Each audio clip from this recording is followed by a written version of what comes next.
Old man doing a podcast. Real weirdos, we have English degrees. Real weirdos, we talk about movies for way too goddamn long. Welcome back to the Reel Weirdos podcast, where 1.5 white men with English degrees talk about movies for way too goddamn long. Today, we're talking about Crimes of the Future, the new film from director David Cronenberg. He's back, baby. If y'all don't know Cronenberg, he got his start making many films that pioneered the genre of what is now known as body horror. Notable examples from him would be The Brood, Scanners, my personal favorite, Videodrome, which we actually did an episode on, like a year ago? Something like that? I think so, yeah. Yeah. And of course, The Fly. Classic The Fly with Jeff Goldblum. This is an interesting one, and one I was excited to talk about, because for the last, 20 or so years, Cronenberg has just explored other areas of filmmaking. Mostly, different kinds of dramas starring Viggo Mortensen. And Crimes of the Future is his return to body horror. And Viggo. Viggo's back. Yeah. It's nice to see him in a Cronenberg movie once again. Yeah, Viggo is I don't know, every time I see him in a movie or something like that, I always get kind of excited because I trust him as an artist and I trust his talent enough to choose good projects. So I was excited about this one for sure. Yeah, I couldn't remember the last thing I saw him in. It might have actually been Cronenberg's last movie, or the last movie he did with Cronenberg rather, which was A Dangerous Method in 2011, where he played either Freud or Carl Jung. I can't quite remember. Okay. I remember Keira Knightley was in it, and it was about these psychological techniques. Obviously, I think they put her in a box.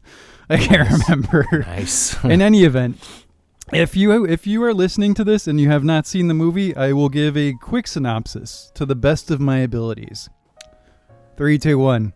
It's the future, and everything looks kind of the same but dingier, and humans are evolving in weird ways. They're no longer getting sick. They don't feel pain. Some of them are developing never-before-seen organs and things like that. And the film follows Viggo Mortensen and Léa Seydoux. They play a pair of performance artists whose art is the tattooing and removal of weird internal organs that Viggo grows between their performances. Mm-hmm. Okay, so that's weird. And then from that rabbit hole, we enter a fucked up wonderland that deals with themes that include, but are not limited to, transhumanism, the nature and question of art, the sexualization of visually explicit penetrative surgery, environmentalism, and Kristen Stewart getting hot in the loins.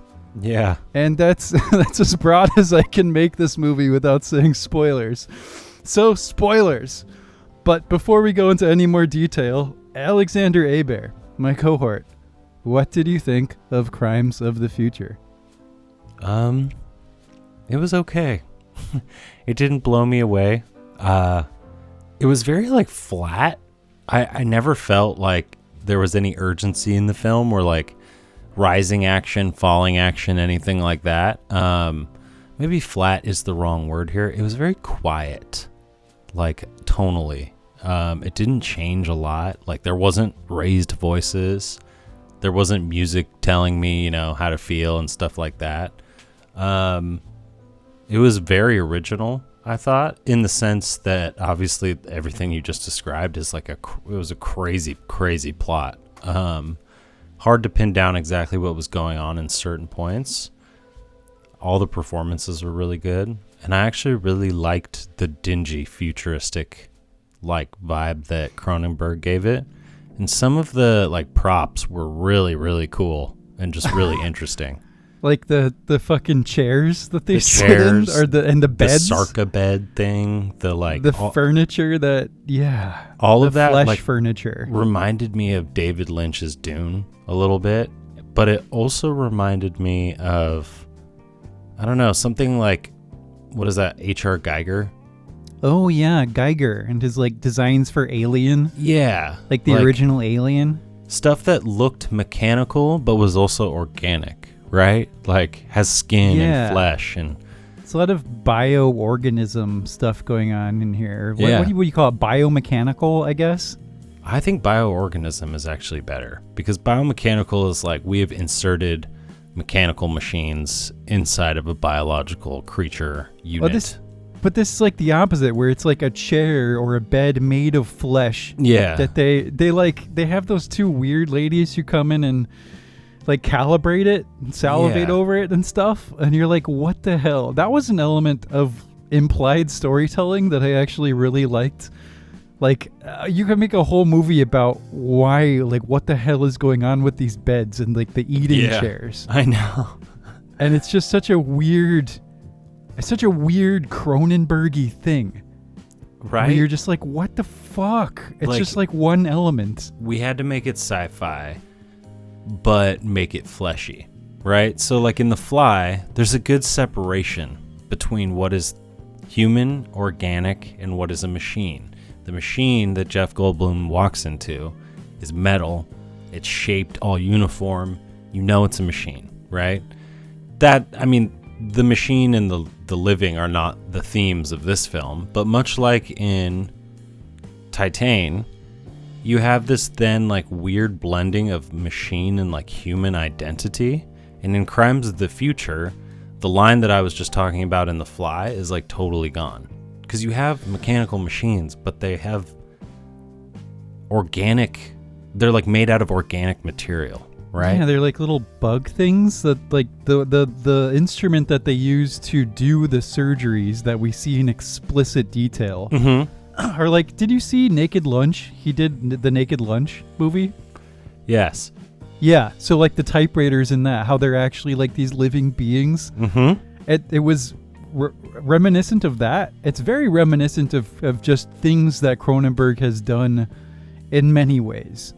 So as a fan, as somebody who's seen all those old Cronenberg movies multiple times, it was really cool to see him go back to that sort of aesthetic. And I liked this movie, but I thought it was incredibly frustrating. And I can sort of explain that by going into some of the points you made about it feeling kind of listless and uniform. One of the points here that's important to get out of the way, I think, is that this was all shot in basically one warehouse. It was it's pretty clearly cut a pandemic project. I didn't read that, but you can pretty much tell. It's supposedly the future, but you basically just have like one set pretty much that's, once you know it's the same warehouse, you can pretty much see it. It's like everything just has this like dingy industrial atmosphere, and there's really no transformation of that.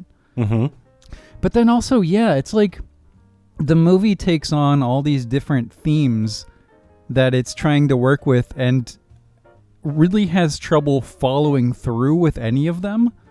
Would you agree with that? And also like what are the themes here? You know, what is this movie about? That's the crazy part. And that was what was frustrating to me in a sense, because it was like they would introduce all of these things, but then they wouldn't go into them. And I don't think it was laziness. There are films we've watched where it's just outright laziness and they're just not good at storycraft, right? To get the theme across. This seemed a little different. Something was going on here that like, okay, so there's this sense of, in all sci-fi, when you have androids that start to pop up, right? You have this otherness aspect. You're like, okay, we are the real humans. You are the weird, modified next evolutionary step of humans. So there's that theme. Yeah, very Deus Ex, yeah. Then there's the theme of there's large either government entities or entities that you cannot see that are moving chess pieces across the board to try and, further their goals. Some of them don't want these new evolutionary beings to exist. Some of them do want this organic, natural evolutionary process to occur. Okay, so then it's like, okay, you have that theme. And then you have the theme just of sex, of penetration, of invading or not invading, but being welcomed into someone else's physical body. Well, it is invasive. It's It very is. sexual. If you think about it, you can make surgery very sexual because it is invasive. Exactly. And it brings up this weird question of, like, in my scattered synopsis there, I brought in the element where people don't get sick anymore and they don't feel pain. It's weird. And I was thinking about that in terms of, like, those are really, pain is like a really deep part of feeling in general. Mm-hmm. And I was wondering what that does to your pleasure centers if you no longer feel pain. It's like, do you have to go to the next level to do that? Physical It's pain, like, right? Yeah, humans don't feel pain. Is that linked to pleasure? Is that why people are turning to cutting and surgery as the new sex?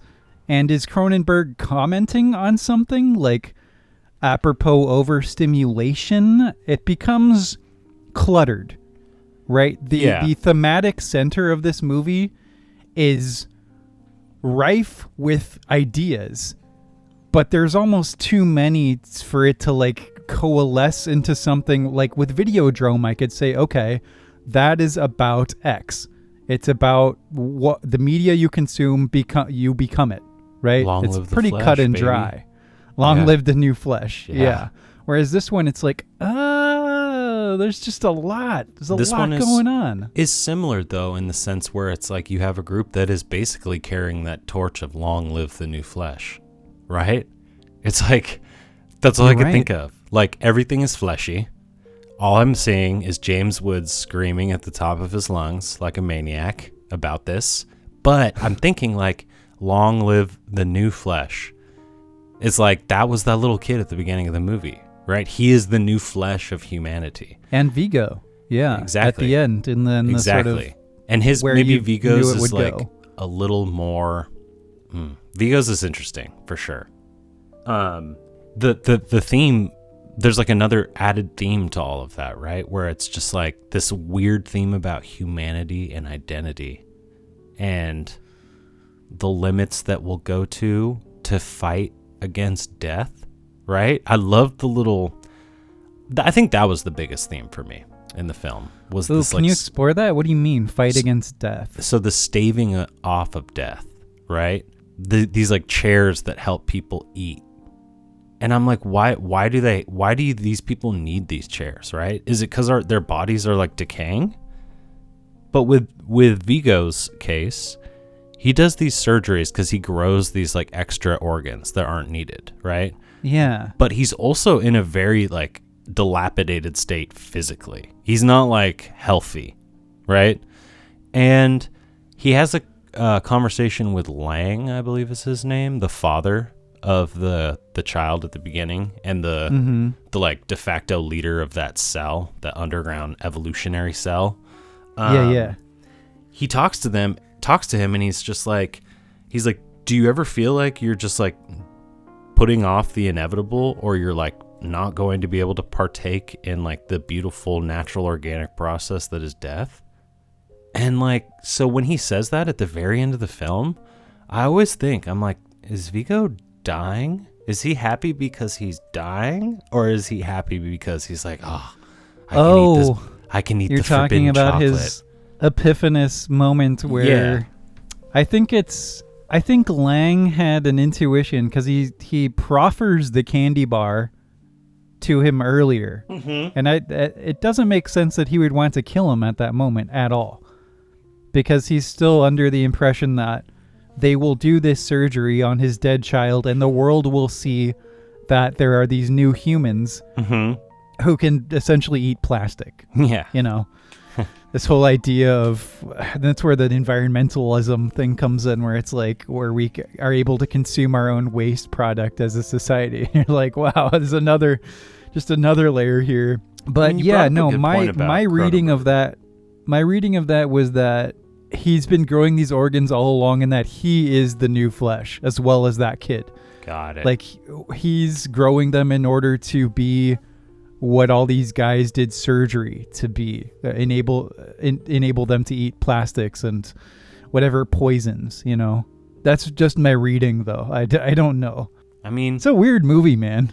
It is, and you brought up a point about Cronenberg and like what was it that he was trying to say, right?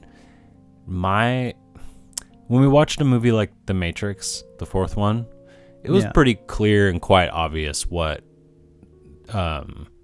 she was trying to say, right? Yeah. What Wachowski was trying to get through. Now, here with Cronenberg, I'm like, are you saying something about like technology? Are you saying something about everyone having the smartphone and the earbuds and the Bluetooth and the TikTok, and like, are you just making a overall blanket statement about that? Like, and I couldn't tell if he is. I don't know where he sits on the fence on any of these themes or issues that he brings up. It's really, really interesting, and it's really muddled the way that this futuristic dystopian almost society works. I don't quite know what is illegal and what is legal and what like is looked down upon or frowned upon. I don't know. Yeah, it's difficult when we'll draw back to the whole pandemic project, right? Obviously, he couldn't have like sprawling, I don't know, scenes with lots of characters, so it'd be harder to, especially with the budget. I'm sure like major studios were not gonna fucking sanction this script and give him millions and millions of dollars. Yeah, because this is a movie for weirdos. This is not a movie that's gonna make money. But I had that same question. I was like, what is the world? Like, what's the context? Yeah. And it's difficult because the movie already starts out on weird footing. It took me a long time to understand what was happening. Like, characters would just start having a conversation about things I didn't understand yet, and then it would move on, and like I felt like I was playing catch up for quite a long time. Mm-hmm. And simultaneously, there isn't a whole lot of energy to things. Yeah, exactly. Like, the camera's locked down. Some of the shots are very flat. Color palette's pretty much the same. Color palette is very muted throughout, and it's just kind of dingy and depressing. But I mean, it definitely grew on me as it went along. By the end, I thought it was incredibly interesting, even if I didn't know exactly what I thought of it. It's hard because in a vacuum, on its own, this film is pretty good. I mean, it's made very well, and it's different and original and unique enough to like pique my interest, right? But then when I place it in the context like I do most of the time when I consume art and make connections to either the real world around me, my own environment, my own current temperament, you know, it lacks some type of fibrous connection to any of that. I can't contextualize the themes in this movie and the things that are happening in this movie to real life. Not yet. I haven't been able to think about this movie long enough to do so. But yeah, you watched it today. Yeah, I did. I did. I finished it. I watched it last night, and then today I was like sitting at my desk trying to make notes, and I was like, I need to run through it again because it was so muddled, and that helped. I watched like the first half again, or I watched like scenes from the first half. I would skip through scenes that were pretty obvious, like I knew what the context was. Mm-hmm. And then I would go through other ones, and that helped me sort of pin down, especially where character motivations were. Yeah. Because the movie gets really weird in terms of like who is working for who. Who wants to fuck who? I know. Who wants to fuck who? Well, dude, everyone wants to fuck Viggo. Well, Kristen Stewart and Viggo, she pretty much phoned that one in, right? I mean, not her acting, but just like the characters, like, okay, you want to fuck Viggo, and that was signposted. Yeah. But as soon as you understand that there are two sort of opposing organizations, right? There's the underground resistance who want to turn people into plastic eaters. Yeah. And then there's the government who is composed of like one black detective and I guess Kristen Stewart and what's his face from the Oregon. Her sidekick, yeah. Registry.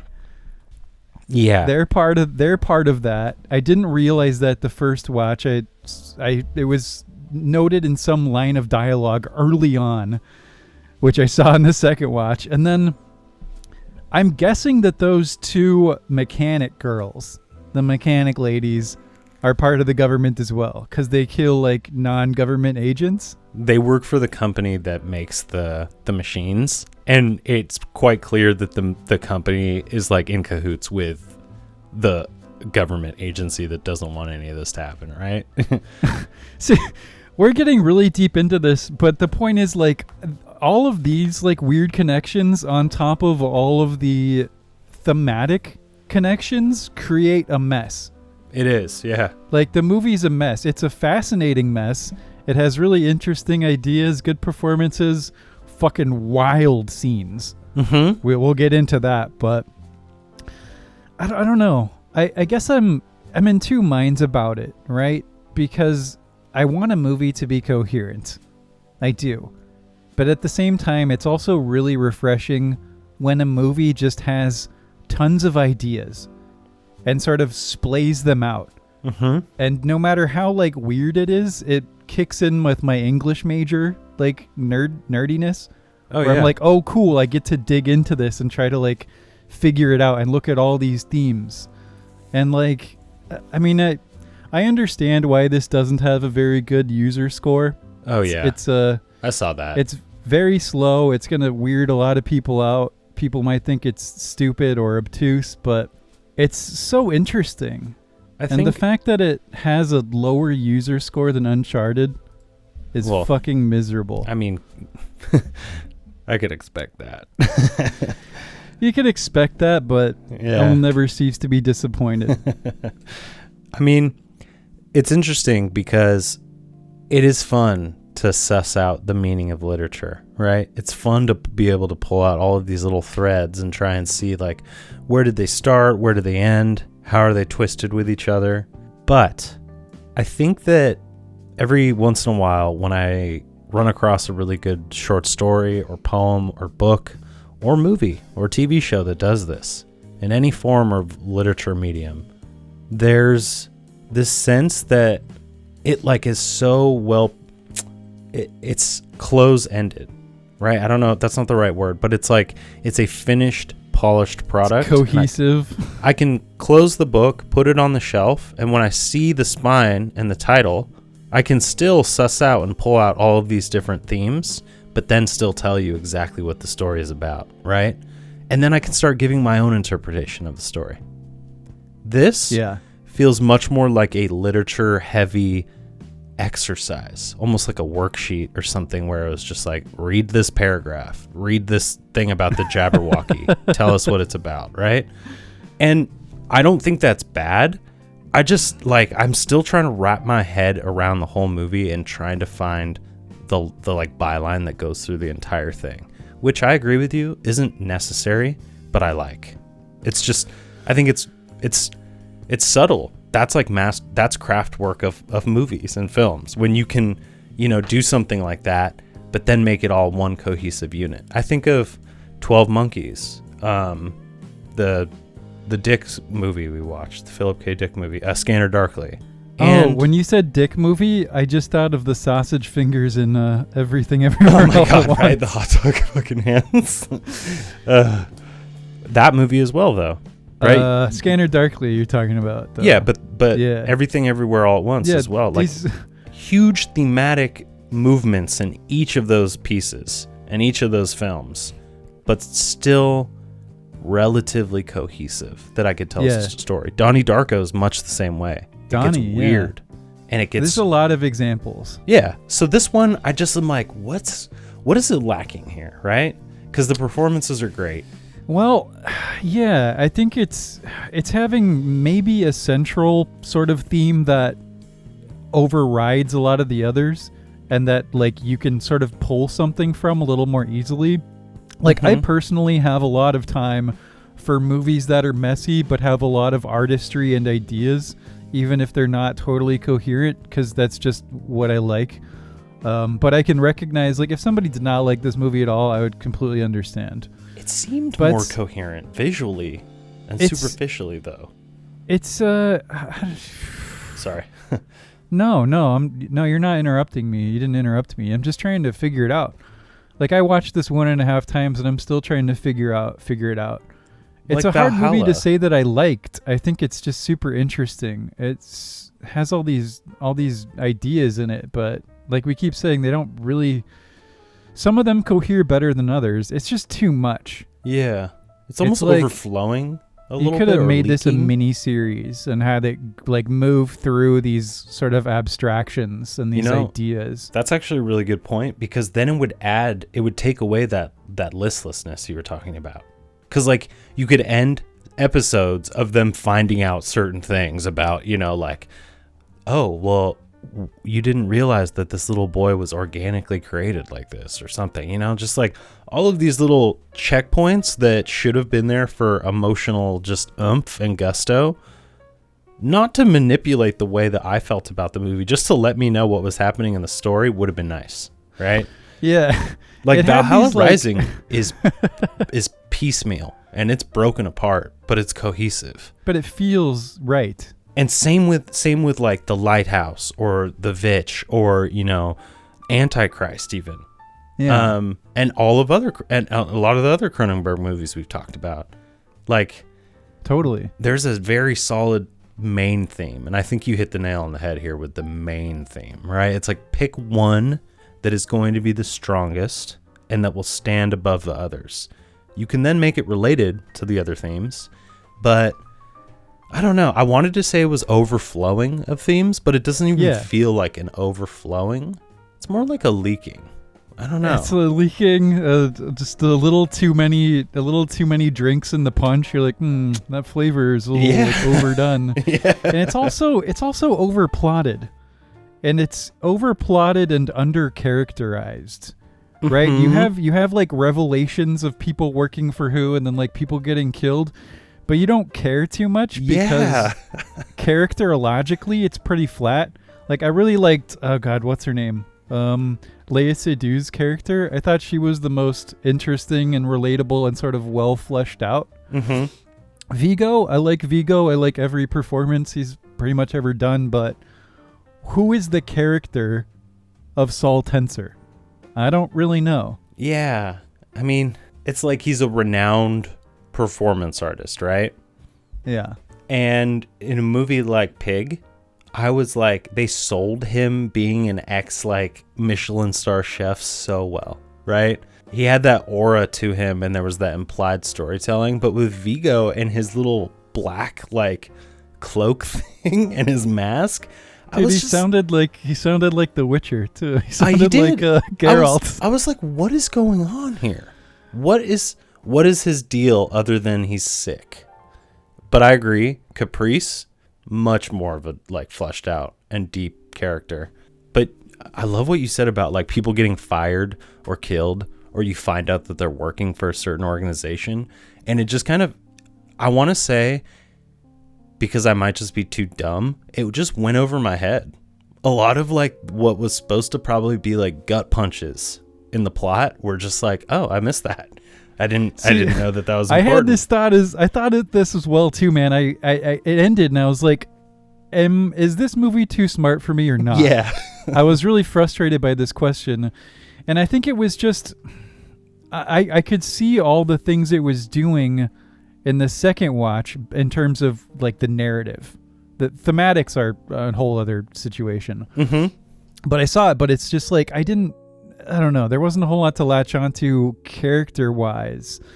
And I was so busy trying to process all these other things that the movie was doing that adding these like narrative left turns one after another in the second half was like 2 turns ahead of me when I was still like grappling with other things. Oh yeah, it's definitely overdone and underdone.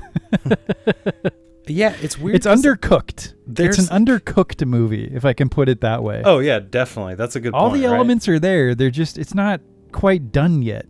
I know. Like it did feel like when it ended, it didn't feel too long or too like time-wise. It felt okay, but it almost felt like too short because I was like, wait, I'm still unpackaging. Like I'm still unfolding some of the stuff that you just hit me with, and like you're ending it. I don't know. It was like I thought Kristen Stewart's character was gonna meet like a really gruesome, maybe not end, but I thought something really like. Oh, like she'd go down the rabbit hole like James Woods' girlfriend in Videodrome? Just like she seemed so unhinged. And I was like, this character is ready to pop, right? Like this something's gonna happen with her character, and it never really did. Same with the other guy, her doctor friend, or the other dude she worked with. Yeah. He was like nervous at the beginning and all cagey about, losing his job and his career.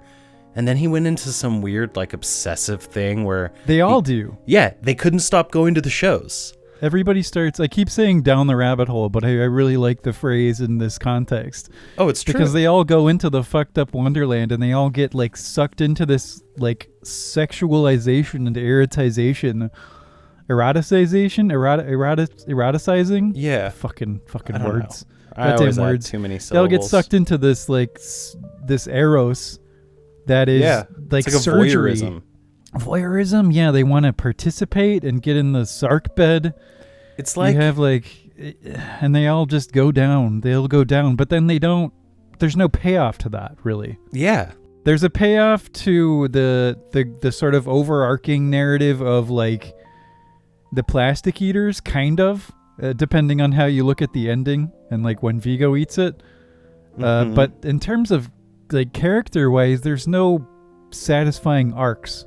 Yeah, like, Viggo seems like he's the most stable character, even though he is wildly crazy of a performance artist, right?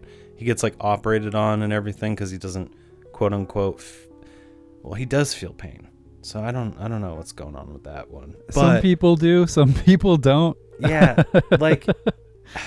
It's weird because he's part of the what do they call it? What do they call that agency that NVU? No, the Vice unit. NOR, the National Organ Registry. Vice. No, the Vice NVU. unit. Yeah, New the Vice NVU. Unit. Yeah. He's part of that ostensibly because he doesn't like what's happening to his body, which is a very undercooked way of explaining why he's like selling out his friends. Yeah, and then so at I'm the like, end, who is this character? When he has that revelation with the black detective, right? And he's like, I'm not helping you anymore. I was like, why were you helping them in the first place? Yeah. Like, what were you getting out of this? Like, I don't understand. I don't know. But the scenes of the surgery reminded me a lot of like, you see the old drawings from like Scotland in like 1850s, and all the doctors are like studying. They're all sitting in that like room, the like mini Coliseum type room, all staring down at someone getting like operated on. Yeah. In this movie, it was like that, but instead of doctors, it was like the cream of the crop of this new elegant dystopian society, right? It's like a goth club, but like upscale.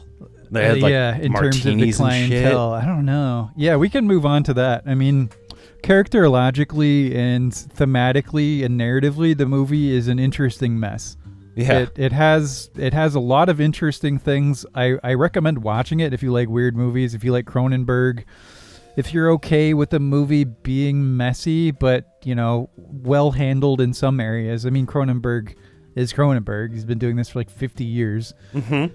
And great performances, good scenes, just a lot of interesting stuff that doesn't cohere. I recommend it. But we can move on to the explicit part of the show. Holy shit, man.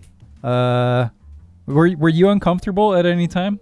Or are you too desensitized now? No, there was definitely the moment I feel that creeped me out the most for some reason was when Caprice goes on her own to another art exhibit.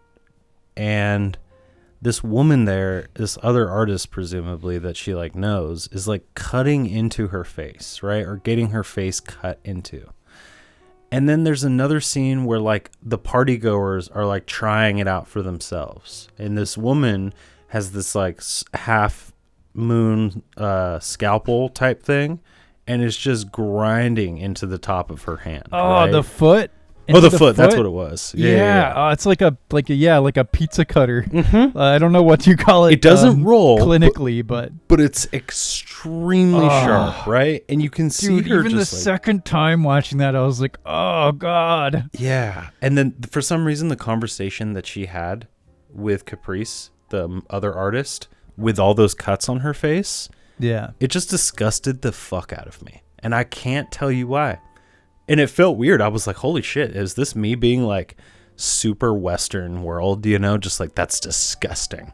Who would do that to their face? And then it made me think for a second, like, is he saying something about, I don't want to go too far down this hole, right? Like, I don't want to assume that Cronenberg has any opinion about this issue whatsoever, but it brought up the interesting topic of, transgender rights and the transgender, like, civil rights evolution and movement that we're having right now in society. Like, there are some people who look at it as like, why would you do that to yourself? Why would you destroy your organic body, right? And in Viggo's sense, it's like a health issue. Who he then has taken it to an artistic level. These other people, though, these people are like doing stuff to their face and everything like that. And I don't know having why. People cut them up on the street and stuff. You see a lot of that. Though, because like I've seen the weird piercings where they put the inserts in their forehead, like what Caprice did, So when she did her thing, I was like, okay, I saw that in like 2002, Caprice. This is not like that crazy, But I don't know. It brings up that other theme of self-mutilation, if you want to call it that, right? Body modification, and this idea of like, how far are you willing to go to like really believe in your art, right? Like I'm thinking of people like the Reptile Man, He's like, put all the scales on me, tattoo them on me, make my eyes reptilian, split my tongue. Yeah, I don't know. It's weird. You got to know that kind of stuff fascinates Cronenberg too. Oh yeah, 100%. 100%. He's like, I want to comment on this somehow. Exactly. So again, is what you do with like techno or future, like sci-fi futurism, right? You take a concept and you run with it. Just see where the rabbit hole goes. And see, that's what's frustrating to me, is because in almost every other sci-fi or even like technical, like you said, like a technocracy type of futuristic society story, I've been able to kind of see the locus point for a lot of their themes, right? Like Ray Bradbury's like, in Fahrenheit 451, the main character is like losing his mind because his wife just sits in front of this giant wall that plays like these images, basically the television, all day. And she has these little earbuds in, like these little pods in her ears, right? And I'm like, okay, I can see all of that. All of that tracks. This one, I can't figure out what the issues are that Cronenberg saw in today's world, in reality, and was like, do you think I want to build something out of this. Do you think the movie needed just to contextualize its world a little bit more? Because it's Absolutely. like we are only in the fringe. We don't know what it's a fringe of. I know. Right? So it's hard to contextualize it. It just starts, right? Like it kind of just starts. in it. You're in it the whole time. You're in the warehouse the whole time. Yeah. Yeah. There's also one thing I just thought about is like the whole question of what is art that this movie deals with, and it deals with things that are specifically like what Cronenberg does, right? Open up the body and do really quote unquote horrific things in the name of making art. So there's a whole like meta narrative element there that maybe like there's some sort of personal story in here as well. Yeah, you're definitely in terms right. of like what quantifies art. Yeah. So that's an interesting meta element if you want to go down that rabbit hole in your brain. I keep saying rabbit hole. I can't stop. There's so many though. I mean, you could literally, like, anyone who watches this movie, you could theoretically find something in there and extrapolate it into something bigger, right? I'm sure. What did you find? Let us know in the comments exactly, below. right? Like my extremely watered down and unfortunately not like fitting thematic introduction of like, you know, the transgender thing, I'm sure could be explored a lot more and someone could do a lot more justice than I did. I didn't even think about that. I don't feel qualified to comment on that. It's just like, it's interesting because this movie is very provoking. And it's not just like, oh, it's Cronenberg, you're going to see blood and, you know. It's provocative. Would you call it challenging? Do you think it's a challenging movie? Yeah, definitely. I mean, it's challenging, but it's also at the same time, I am being critical enough of it that I feel like I got it enough. Like when you just asked, does it need more contextualization? For me, and critically, I'm going to try and be objective and say absolutely yes, it does. To be a better story, yes. But the other half of me, the more Reel Weirdos, like, you know, auteur, you can do whatever you want type thing, is like, no, I guess you don't need it. You know, if that is the point of the piece, right? But it's wickedly frustrating for sure. It's a frustrating one, no doubt. I love that it exists. I don't regret doing it. I've never regretted a movie we've done on this podcast except for The Matrix. And before that, it was making you guys rewatch Funny Games. But yeah, it's a movie I will definitely watch again. There are movies that I've liked more off the bat, like Wes Anderson's The French Dispatch. The French Dispatch, yes. That you were I will say never French watch Connection, again. Weren't you? Yeah, I was about to say The French Connection. I said that in the show. I know. I think you did. I did. I definitely did. Gene Hackman perks up somewhere. Yeah. So what did you think of the filmmaking? Because there were some moments where I had questions. I felt like an intern might have directed a couple of the dialogue scenes. Mm-hmm. Where it's like a flat shot. There's one specifically where Viggo walks into the Oregon office for like the second time to talk to the dude doctor who's doing the internal. This time? Yeah, he's by himself, and he tells him he's going to do the internal organ, like, you know, competition. Yeah, the internal beauty competition. Yeah, and the dialogue felt so stilted, and like Viggo's voice changed. It wasn't all Geralt of Rivia-ish. It was like higher. Yeah, and it just felt super awkward. I was like, did nobody give them direction? And there were a couple times where that happened. I wondered if you felt that. You know, I didn't feel that. You'd have to like point out some of the scenes for me. I did notice the voice change though. And I thought maybe it's because crazy. The movie's kind of flat to begin with. It sounded like a bug flew into his throat like halfway through filming and they just couldn't get it out. Yeah, I mean, one thing to note in terms of Cronenberg and like this movie kind of having a detached quality is that is and always has been Cronenberg.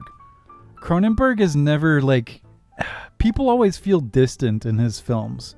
Maybe not like Eastern Promises. Maybe that's one that gets into the heart of things a little bit more than his others. Mm-hmm. But he's always had a kind of distance to him. Oh, absolutely. Where it almost feels like clinical or surgical, which maybe helps with the kind of movies he's made when it comes to this sort of body horror type stuff. It feeling, I don't know if it feels less visceral, but it feels more detached. Do you understand what I'm saying? Yeah, definitely. It's weird because in Videodrome and everything, I just felt the world so much. Like this underground society of people who just like watch the media all the time and everything, right? Like when he's like, they go into that video church. Yeah. It just was like, it was enough there and it was crafted well enough that my imagination just went. And this one, it almost like put up roadblocks for my imagination. And I like how you said it would take left turns in the plot, right? Because a left turn implies where you're just like, oh, okay, we're going to go on something new. And we're going to finish this eventually, but we're starting something new. Whereas a turn right is more of a turn right back to the main plot line or narrative. And this movie kept turning left. And you're like, what is the main plot? What is the main theme? What is the main plot?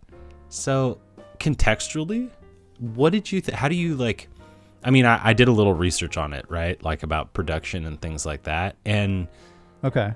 Some of the background info that I found might be useful in the way that you see it. But before I do that, sorry, you said, did you have like specific scenes that the dialogue started to kind of trail off, or that you felt like maybe there wasn't as much direction?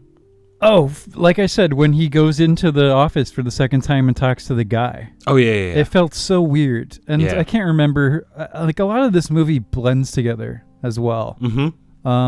Just because not just because of like how muddled the narrative can be, but because it's visually very similar in every scene, like we've said, Unless it's a guy dancing with ears all over his body. I remember that very vividly. Oh, yeah. I totally forgot about that scene. Dude, did you realize that there were no costume changes?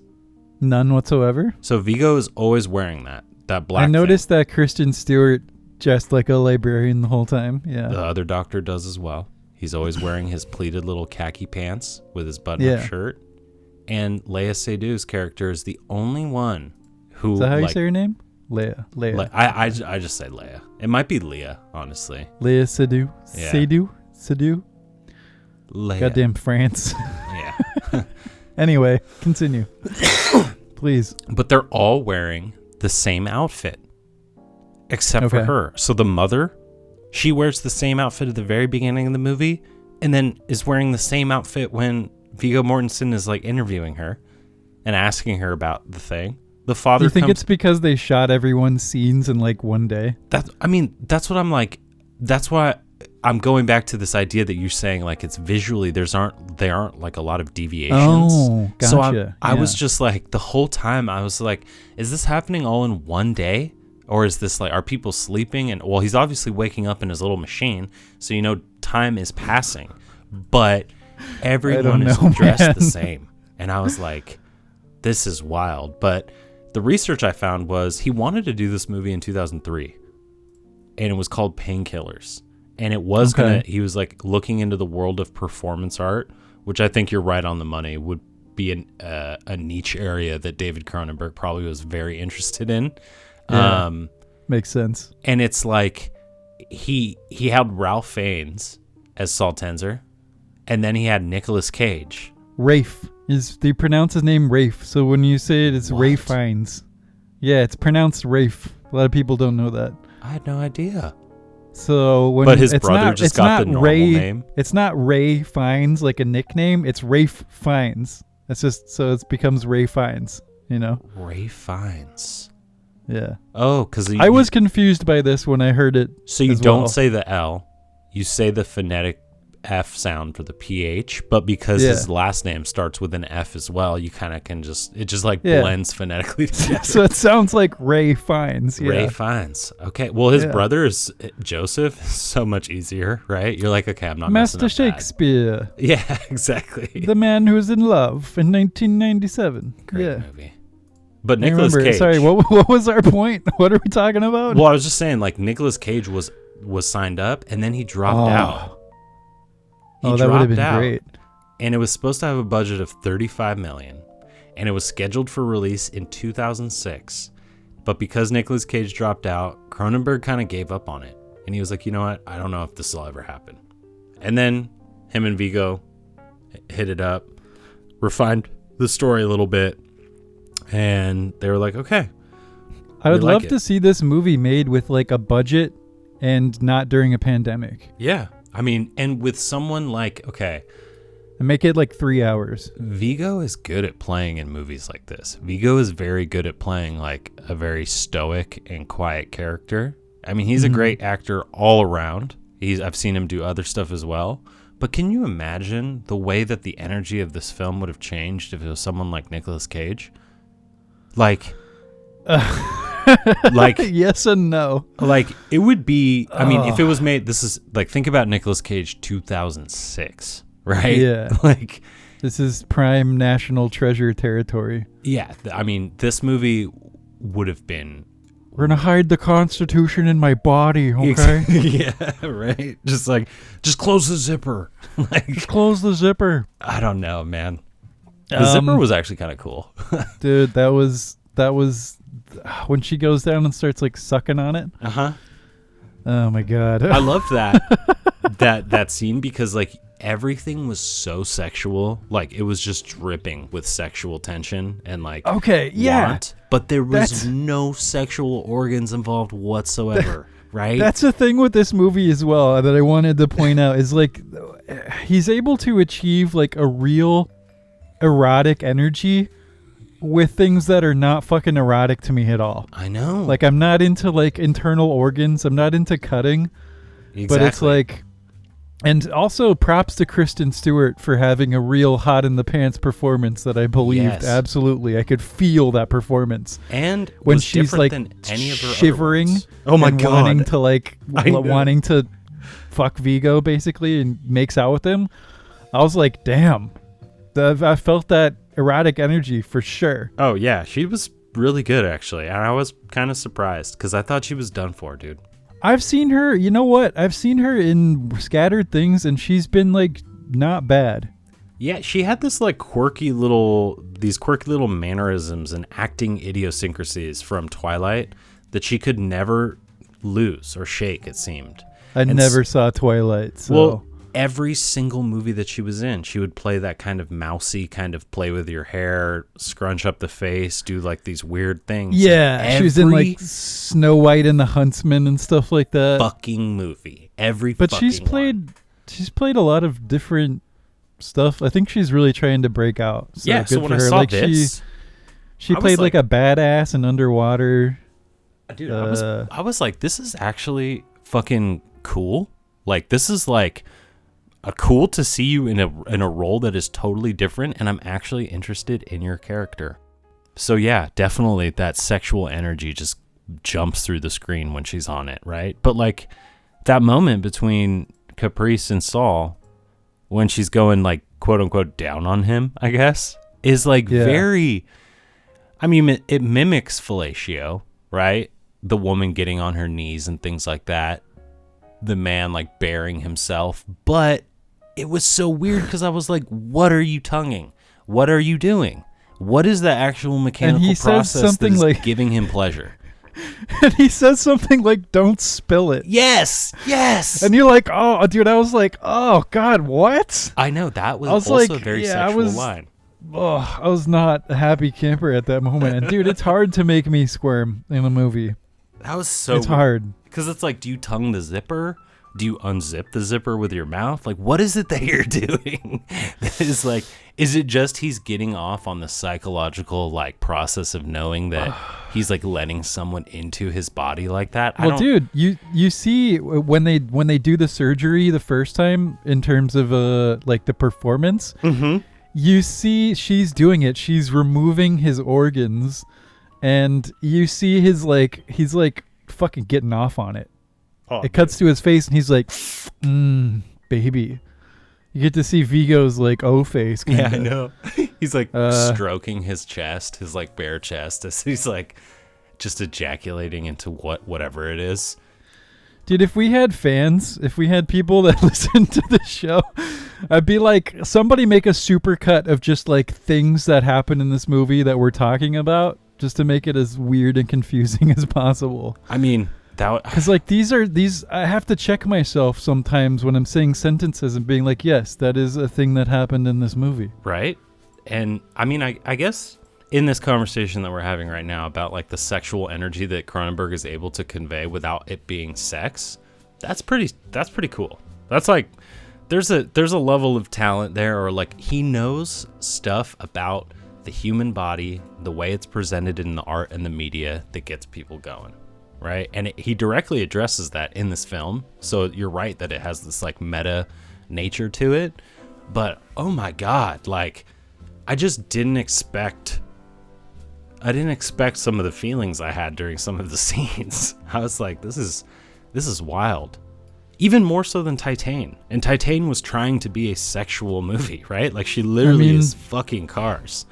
It brought me back to being like 19 and watching Videodrome for the first time, where I was like, "Oh, yeah, oh man!" I know. And it's not often that a movie's able to do that, even if it is trafficking in like visuals and sort of like uncomfortable things, like the way this movie is.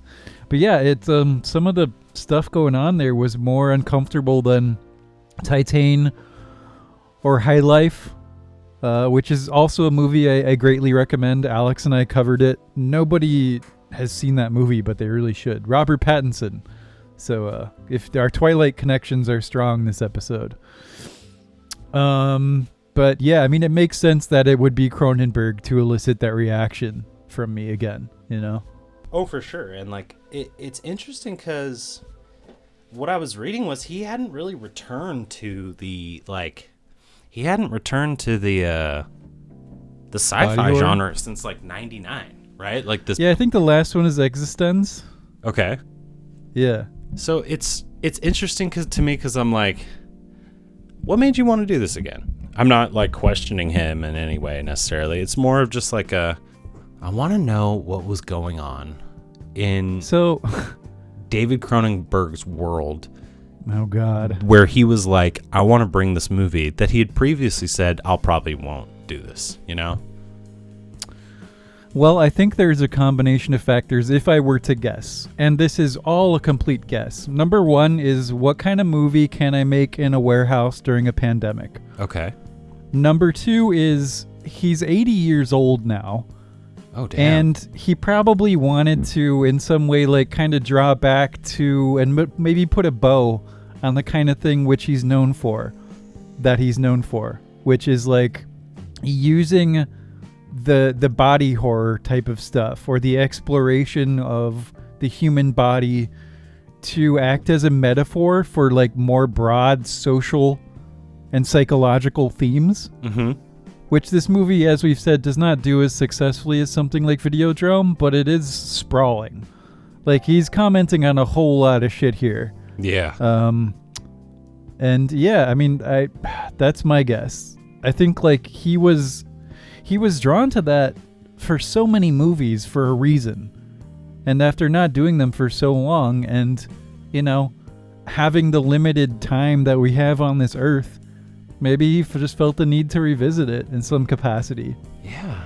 I mean, I will say, I get then, you know, the age thing and like the fighting against a body that you feel like is shutting down on you or is like actively trying to kill you.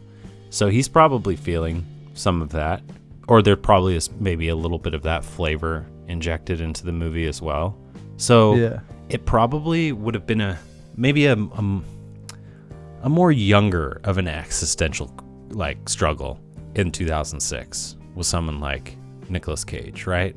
More of a thing where it was like, oh, I've got caught up in this like giant, like crazy scientific phenomenon, but I can turn it around somehow and have a future. This one feels much more just like, I've figured out what is going on in Viggo's character. And he's like, I have accepted my fate and I will make the choice that I make, right? Like, I don't know. Or it could be something as simple as like he just wanted to explore the idea of what if humans could consume our toxic waste, right? And save the earth that way. And he just like wrote himself into like a really weird, like abstract corner. Yeah, trying to do that. Because then you add like you go from 2006 to 2022, and I mean smartphones and like handheld public use of technology has skyrocketed, right? There are homeless people where I live who have nicer phones than I do. And it's just, they're very easy to get now. And they do lots of things. And technology is like very integrated into our society. Just short of being biological, right? Like, hey, David, Mr. Cronenberg, if you're listening, we know you're listening. If you want to come on the show, we'd love to have you. We have questions. You don't have to answer them. You could also just pick a movie. We could watch The Wizard of Oz and talk about that for an hour if you want. Can you imagine? Get Cronenberg on the show? That'd be fucking amazing. First guest. I'd love it. Make my life, Cronenberg. Come on. I don't want to be too fanboy. I mean, that'd be pretty cool. You know, get David on here on a first name basis. You know what's funny is that Martin Scorsese was actually nervous and afraid to meet Cronenberg. Oh, I thought you were going to say he wanted to be on the show. Oh, well, he does. We haven't had an episode in a while, folks, but our mailroom is just absolutely stacked. Yeah, Scorsese wants to come on, Fincher wants to come on, but, you know, we'll see if Cronenberg wants to go first. Yeah, Uwe Boll has still not replied. Uwe has not replied. He's too high class. Let's do some awards and then get out of here. Sound good? Let's do it. Let's do it. So, blurpity blurp, what is our award for best performance? Who do you want to give it to here? You know, I'm going to give it to Kristen Stewart. Oh, wow. I know. Interesting. I was Can you elaborate on that? I did a little bit before, but it was really just the comparison of the roles of her acting style that I've seen before. She surprised you the most? Yeah, I was just like, okay, I knew that, I always knew that she was capable, right? It's not like she's a shit actress, but I didn't want to see her fall into this mold of like, you play the same roles over and over, but you also play them the same way over and over, right? You can't do much about the roles that are offered to you, but you can play them differently. And for a while there, I was like, are you just cashing the checks? Like, is this like, I didn't know what was going on, because you're young enough to still have a stellar career. Didn't she just play Princess Diana? Yeah, she did. Yeah. In a movie that is more critically regarded than it is audience-wise. Ooh. Really? Maybe we need to watch that. Yeah. Probably So, off I'm hoping script, but that this will be the first time I've seen it, but I'm hoping that this is like just an indication of the new leaf or the new direction that she's going in as an actress. yeah, time will tell. I haven't seen a whole lot of movies that she's in. I definitely have not seen Charlie's Angels. I almost said Charlotte's Angels. I have no idea why. Charlotte's Web Angels? Charlotte's Web and the Angels. It's a new band. Salutations. Yeah, I'm gonna give it to Les Seydoux. I think it was a little bit less of a showy performance than Kristen Stewart's. Like, she really packed in Stewart, that is, her, I don't know, ability into those little scenes that she was in. But I think Léa Seydoux just had a layered complexity that maybe it's just because her character was like better written than everyone else's, but I was really a fan of her performance, and I can't recall seeing her in anything else. So, I guess she was in the latest couple James Bond movies. Yeah, she's a very interesting actress, I will say that. She's going to be in Dune Part 2. Oh, she was in The French Dispatch. Yeah, she was in... She is like she's going to be a good actress if she's not already considered one. She's very like... She has this very strange mercurial energy about her. It might be the accent and my stupid, silly little American brain, Just like, oh, I hear someone with a French accent. How exotic. Right. But there's something there, in my opinion, in like her visage. Something that she can do with her face. I hear you, man. My caveman man brain is a little bit like stupefied by her, like, oh, yeah, she's hypnotic, very, pretty very lady. Attractive. Yes. Yeah, definitely. But yeah, super great in this movie. Everyone was good though. Everyone was good. Viggo, that other guy, what's his name? Don McKellar as Whippet, the other scientist Whippet, guy. that's his name. He was really good. Yeah. Yeah, I think the detective was pretty flat, but meh. Yeah, they didn't give a lot of like roles or screen time to like the other main roles. Like, I thought the father's character was pretty flat, but the mother. Yeah, but it's like, what do you do? The mother was intriguing. What do you do with some of that dialogue? She did good with her small airtime. I mean, she murdered someone, right? She killed someone on screen. But then that interview that she had with Viggo, I was like, you have some like bite and energy to your character and your performance that I wanted to know a little bit more about her. And then when we met the father, I thought he was going to be a lot more emotionally complex as well. And he kind of just seemed like a dad bro that goes to like Chili's on the weekends. I don't know. Like, it was weird. And then you see his son get splayed out in gruesome detail, like full body. Yeah. That was uncomfortable too. I'm like watching a little child. Yep. Get splayed open right now. I know. This is a violation of like death, right? Ow. Yeah. I mean, this is not a comfortable movie. Definitely not. But moving on with our little awards here. So our Phil Hoffman our Phil Hoffman Award for Best Performance goes to a couple ladies. Yeah. I Drink Your Milkshake Award for Most Memorable Scene. This one's a hard one when it's like a movie you've just seen, right? And when it's Cronenberg, right? And when it's Cronenberg. Do you go for the shock? Do you go for the... for me, it probably was knowing that this was a COVID project And the scene where Kristen Stewart straight up puts her finger in Viggo Mortensen's mouth and then licks it before kissing him. I don't know why that like caught my COVID radar, just like buzz, buzz, buzz. Like, what's happening here? Like, out of all the sort of body, like, gross out elements in this film, that's what you choose. That's what I'm saying, man. That's that. Because you know it's not a prosthetic. Oh, she straight up put it in his mouth, and you can see like a trail of saliva come off of it.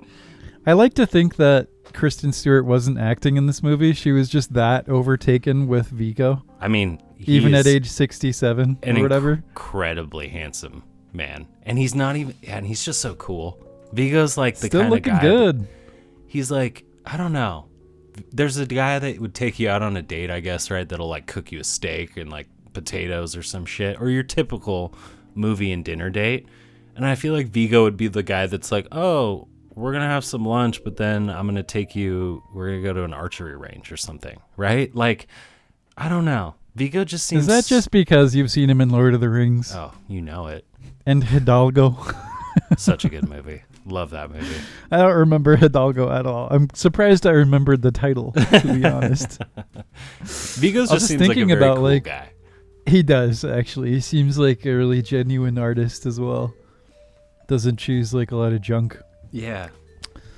Yeah, most memorable scene. Fuck, I don't know. I think I have to tie that in with the most uncomfortable scene, which is it's probably when she unzips his flesh and starts tonguing it. I'm just like, oh god, that's not gonna leave my brain anytime soon. Smell. So can you imagine the smell? Like freshly I don't want to, Alex. I don't want to imagine the smell. Fuck you. You know, Viggo's a handsome guy. I don't care if he's gonna take me out for a nice Reuben sandwich and do some archery. I don't want to smell his internal organs. No way. That's a third date situation, seriously. My friend. So I guess a lot of these tie together this time because we have our Willem Dafoe Award for most erotic scene.